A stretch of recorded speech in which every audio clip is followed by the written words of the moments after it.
पे जब हम जीआई का पाइप लेंगे तो वो इंसुलेटर का काम नहीं करेगा, वो जमीन के टेंपरेचर को अच्छे से आपके कूलेंट में मिक्स होने देगा, आपका कूलेंट ज्यादा जल्दी ठंडा हो जाएगा। और दूसरा फायदा जीआई का कि जीआई ना रस्ट प्रूफ होता है, तो जमीन के नीचे काफी लंबे समय तक भी रहेगा, तो उसमें रस्टिंग का इशू नहीं आएगा। और अगर और ज्यादा अच्छा चाहते हो तो आप उस पे जिंक हॉट डिप की कोटिंग भी करवा सकते हो, तो और लाइफ लॉन्ग आपका चलेगा। तो आपको जीआई के पाइप लेने और उसका जिगजैग जिगजैग जिगजैग एक पैटर्न क्रिएट कर लेना है, जो कि जमीन के नीचे पूरा का पूरा पैनल जाएगा, वो आपका पूरा का पूरा फ्रेम जाएगा।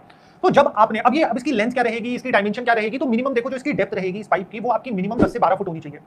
और इसी के साथ साथ जो इसकी लेंथ रहेगी वो कम से कम नहीं तो कम से कम 30 से 35 फुट की लेंथ आपकी जमीन के नीचे रनिंग होनी चाहिए। इससे जितनी ज्यादा होगी उतना ज्यादा टेंपरेचर डिफरेंस आपको देखने को मिलेगा, बट मिनिमम 30-35 फुट तो उसे जमीन में रन करना ही चाहिए।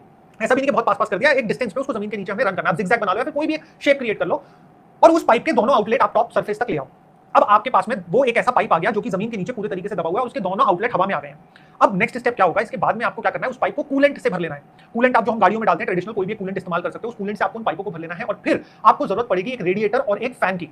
रेडिएटर बहुत इजीली मार्केट में अवेलेबल होते हैं और आपको इजीली एक अच्छे साइज का रेडिएटर मार्केट से मिल जाएगा। ये रेडिएटर कितना बड़ा लगाना है ये डिपेंड करेगा कि हमारे पाइप की लेंथ कितनी है और उसके अंदर लिक्विड हमने कितना डाला है। तो इन फैक्टर्स को कंसीडर करते हुए अगर आप एक रेडिएटर लगा लेते हो, उसके इनलेट और आउटलेट में वो पाइप्स को कनेक्ट कर देते हो, और इसी के साथ में जो आपका इनलेट यूनिट है वहां पे आपका लगेगा एक छोटा सा पंप जो कि उस लिक्विड को सर्कुलेट करेगा कंटीन्यूअसली।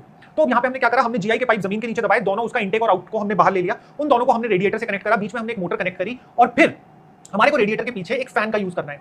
तो अब होगा क्या, जैसे ही आप इस सिस्टम को पावर दोगे तो सबसे पहली चीज आपका कूलेंट सर्कुलेशन चालू कर देगा पूरे के पूरे रेडिएटर में और अंडरग्राउंड पाइपिंग में, और वही कूलेंट आपका रेडिएटर में फ्लो करने लगेगा। तो ऑटोमेटिकली एम्बिएंट टेंपरेचर के कंपैरिजन में आपके रेडिएटर का टेंपरेचर काफी डाउन हो जाएगा। एड ऑन आप इसमें करना चाहो तो रेडिएटर्स में फिल्टर भी ऐड कर सकते हो, मतलब इसको पूरा एक एसी की तरह आप आर्टिफिशियली बना सकते हो। बट हम एक बेसिक आइडिया देना चाहते हैं कि ये चीज हम कम बजट में किस तरीके से कर सकते हैं। तो वो रेडिएटर हो गया, रेडिएटर के पीछे जो फैन लगेगा, क्योंकि रेडिएटर का टेंपरेचर ऑलरेडी डाउन है, तो उसके पीछे जो फैन लगेगा जब वो हवा फेंकेगा तो वो आपको एम्बिएंट टेंपरेचर से 10 से 12 डिग्री सेल्सियस और कई केसेस में तो 15 से 18 डिग्री सेल्सियस तक की ठंडी हवा आपको